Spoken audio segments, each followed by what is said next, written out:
আসসালামু আলাইকুম দর্শকবৃন্দ, কেমন আছেন সবাই? তো আমার বেস্ট এই কবুতরগুলার কোন কোন কবুতরগুলার কয়টা বাচ্চা পেলাম এবং বাচ্চাগুলো কীরকম আছে বিস্তারিত আপনাদেরকে আজকের এই ভিডিওতে জানাবো। এবং এরকম ভালো সুস্থ বাচ্চা পেতে হলে আপনাদেরকে অল্প সামান্য একটু কষ্ট করলেই হয়ে যাবে। হ্যাঁ, তো এ পাশ থেকে আমি শুরু করি। এগুলো হচ্ছে টেডি।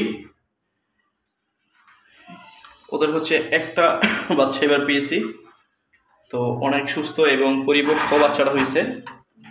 দেখুন, কোনো জায়গায় ইনশাল্লাহ কোনো ঘাটতি নেই, এবারে ওদের বাবা মার মতোই হয়েছে। তবে এরকম বাচ্চাগুলো কিভাবে আমি পেলাম, আসলে অনেক বাচ্চাই তো গ্রোথটা ভালো থাকে না, আর সেই বাচ্চারে কি কোনো লাভ হয় না। তো আগে আমি কবুতরগুলো দেখাই। তো এখানে এক পেয়ার টেডি, ওদের বাচ্চাগুলো মাশাআল্লাহ পরিপূর্ণ আসছে। দেখুন, গ্রোথটা অনেক ভালো। বাচ্চা কিন্তু ছোট বড় নেই, মোটামুটি হালকা একটু ডিফারেন্স। একটা একটু বড় আর একটা হালকা ছোট, যেটা স্বাভাবিক থাকা প্রয়োজন। অনেক ভালো লাগতেছে বাচ্চাগুলো দেখে। এবং এখানে হচ্ছে ডাবওয়ালা। তো ডাবওয়ালার কিন্তু একটা বাচ্চা পেয়েছি, ডিম একটাই ফুটছিল। দেখুন, এখনো বাসনের মধ্যেও বসা, মানে গ্রোথটা চিন্তা করেন মাশাআল্লাহ। কতটা ভালো হতে পারে, একদম পিওর ডাবওয়ালার বাচ্চা। এবার হ্যাপি বাচ্চাগুলো। তো ওদের যে গ্রোথটা, বাচ্চার এই গ্রোথটা অনেকেই ধরে রাখতে পারে না। এখানে খালি ডিম দিছিল, ডিম ফুটাই নেই, সে তো নরহস্ত ছিল এই জন্য। এই যে নিচে আরেক পেয়ার টেডি। এটা হচ্ছে পিচ্ছি টেডি, মানে ছোট এই জাতটা। তো এদের বৈশিষ্ট্য আছে আর কি, এগুলো মানে সব তো ফ্লাইং এর জন্য নজর অনেক ভালো। এই যে ওদের বাচ্চাগুলো দেখুন মাশাআল্লাহ অনেকটা পরিপূর্ণ এবং কোনো ই নেই।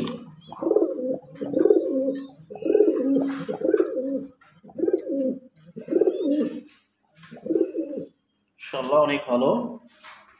এবং এইখানে কিন্তু একটা,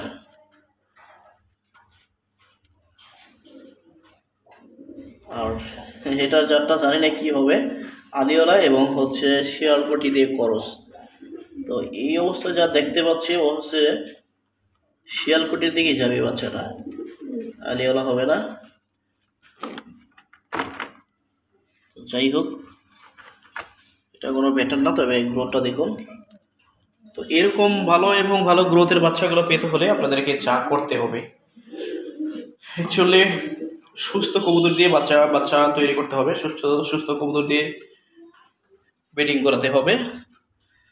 আর এখানে যে চোখগুলো কিন্তু ডিম দিছে, বাট ওদের এবার আমি নিজ চোখে দেখেছি যে একটা মাদি কবুতর 3টা ডিম দিছে, আর অনেক লং টাইম এভাবে থাকার পর ডিম দিছে। এই যে একটা অপরিপূর্ণ ডিম, খোসা পাতলা, এখানে আর একটা খোসা পাতলা। 3টা ডিমের মধ্যে একটা ছোট আর একটা পরিপূর্ণ ছিল খোসা পাতলা, আর একটা একদম সম্পূর্ণ পরিপূর্ণ আছে প্রথম ডিমটা। পরে 2টা ডিম পরিপূর্ণ হয়নি। তো যাক, পরবর্তীতে ঠিক হয়ে যাবে, এটারও আলাদা ট্রিটমেন্ট আছে, ইনশাল্লাহ করব। তো একটা দিন দিয়ে ওকে বসিয়ে দিয়েছি, ওকে রানিং করানোর জন্য। তো এটা বিষয় না। তো বাচ্চার বিষয় নিয়ে কথা বলতেছিলাম। তো বাচ্চাগুলো কি আমি আসলে যে মিক্স খাবারটা দিই, আপনারা মিক্স খাবার দিবেন, মিক্স খাবার আপনারা তৈরি করে নেবেন মিক্স। আর মিক্স খাবারের মধ্যে সবচেয়ে ছোট খাবার দিবেন, এবং ধান না দেওয়াটাই উত্তম। ধান দিবেন না, ধান দিলে কবুতরের মিক্স খাবারের মধ্যে ধান থাকলে অনেক সমস্যা হতে পারে। ম্যাক্সিমাম কবুতরের সমস্যা হয়, পায়খানাটা ভালো থাকে না, পায়খানা বৃষ্টি হয়ে যায়। এই দেখুন, আমি আপনাদের দেখাচ্ছি। পায়খানা কিন্তু একদম পানি বুঝছেন, একদম পানি পচে কিন্তু দুর্গন্ধ হয়ে যাবে, এটা করা যাবে না।